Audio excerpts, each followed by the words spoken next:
Hello दोस्तों, कैसे हो आप लोग। मैं हूं सुमेश और आप देख रहे हैं सुमेश वॉइस। आज की हमारी कहानी है होटल का भूतिया कमरा। यह कहानी है एक होटल का भूतिया कमरा के बारे में। इस कहानी में राजू नाम का लड़का है जो कि सरकारी नौकरी करना चाहता है, पर उसके घर की स्थिति ठीक नहीं होने के कारण उसे पैसे कमाने के लिए काम की भी तलाश थी। इस कारण वो एक ऐसी नौकरी ढूंढता है जहां उसे रात में काम करना पड़े और दिन में उसकी पढ़ाई भी हो जाए। कुछ समय बाद राजू को एक होटल में सफाई करने का काम मिल गया।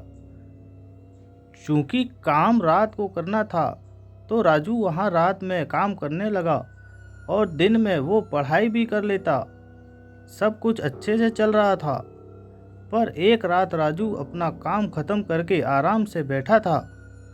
तभी वहाँ पे उसका एक सीनियर आया और उससे बोला, तुम यहाँ आराम से क्यों बैठे हो।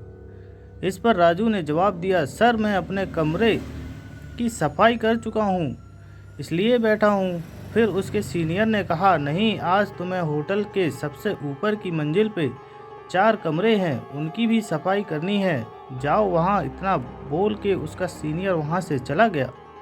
फिर राजू ने होटल के सबसे ऊपर की मंजिल के 3 कमरों की सफाई कर दी और अंत में जो 4 नंबर का कमरा था वहाँ गया। वो बहुत ही आलीशान कमरा था। इतना खूबसूरत कमरा राजू देख के उसे देखता ही रह गया। अभी तक किसी ने भी राजू को इस कमरे की खूबसूरती के बारे में नहीं बताया था।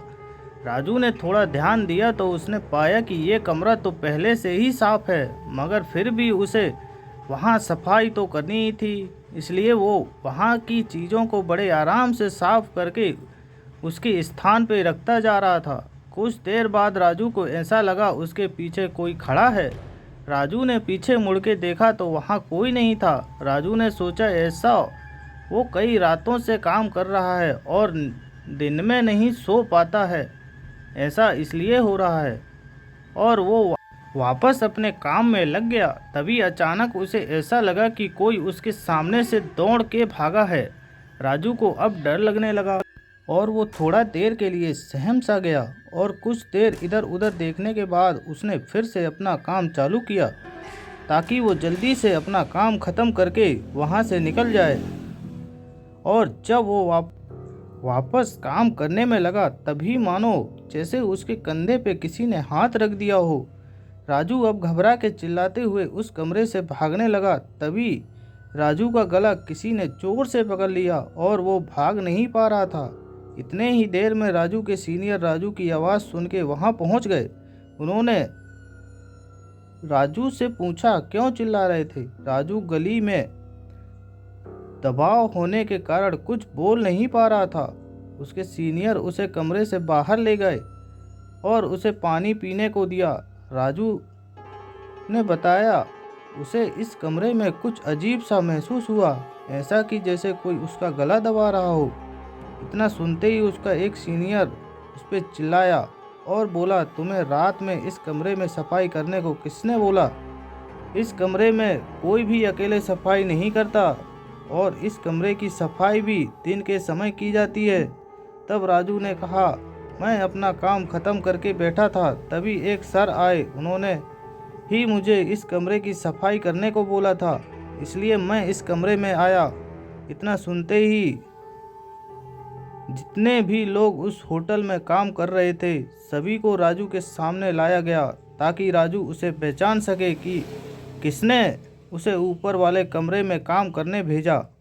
फिर वहाँ जितने भी लोग थे राजू ने सबको देखा पर उसमें से कोई नहीं था।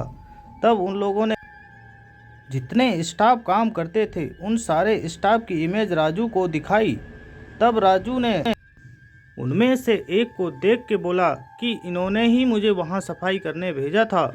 इतना सुनते ही सारे लोग डर गए क्योंकि राजू ने जिसकी इमेज दिखाई उस स्टाफ की मौत 1 महीने पहले ही उसी कमरे में सफाई के दौरान हुई थी।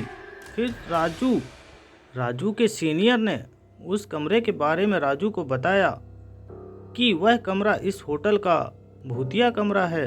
करीब 1 साल पहले वहाँ पे पति पत्नी रुके थे और रात में पति ने ही अपनी पत्नी की हत्या कर दी। उसके बाद से ही उस कमरे में जो भी काम करने जाता है उसे कुछ अजीब सा डरावना महसूस होता है। ऐसे कई बार होने के बाद उस कमरे में रात के समय कोई नहीं जाता और पिछले महीने जिस स्टाफ की मृत्यु उस कमरे में हुई वो भी वहां रात के समय पता नहीं क्यों बिना किसी को बताए अकेले ही काम करने चला गया था। ये सब सुन के राजू फिर दोबारा कभी उस कमरे में अकेले काम करने नहीं गया। होटल का भूतिया कमरा की कहानी आप लोगों को कैसे लगी हमें कमेंट में ज़रूर बताइएगा। ऐसे ही कुछ हॉरर स्टोरी सुनने के लिए हमारे चैनल को सब्सक्राइब कीजिए।